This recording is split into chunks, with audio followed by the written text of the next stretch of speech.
Untuk pengamanan Natal dan Tahun Baru, Polres Ogan Komering Ulu Selatan akan mendirikan 2 posko terpadu di kawasan rawan kemacetan.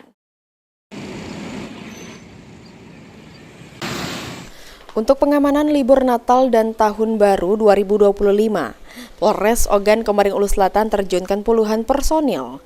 Polres Ogan Komering Ulu Selatan juga mendirikan 2 posko terpadu di 2 lokasi yang dinilai rawan kemacetan. Polres Ogan Komering Ulu Selatan juga mendirikan 2 posko terpadu. Polres Ogan Komering Ulu Selatan juga mendirikan 2 posko terpadu di 2 lokasi yang dinilai rawan kemacetan.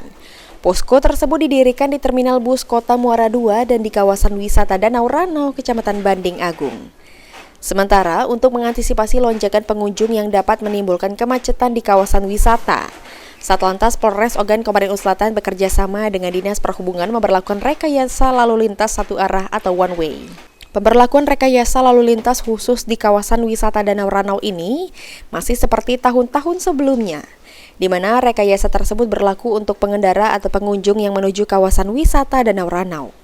Pemberlakuan ini sendiri dimulai dari 31 Desember 2024 sampai dengan 1 Januari 2025 dari pukul 7.00 waktu Indonesia Barat sampai dengan 17.00 waktu Indonesia Barat. Kegiatan utamanya kita kalau di Oku Selatan malam tahun baru yang ramai. Kita akan melaksanakan kegiatan satu arah itu di seputaran wisata Danau Ranau ya. Nanti kita berpusat di sana mulai tanggal 31 sampai dengan tanggal 1 ataupun kita melihat situasi nanti.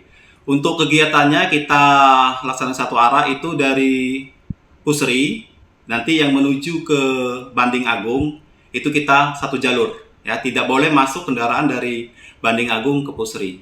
Dan juga kita nanti akan menyiapkan tim hunting, tim patroli untuk menghimbau untuk masyarakat yang berwisata di seputar Danau Ranau agar tetap tertib berlalu lintas dan tidak mengganggu arus lalu lintas.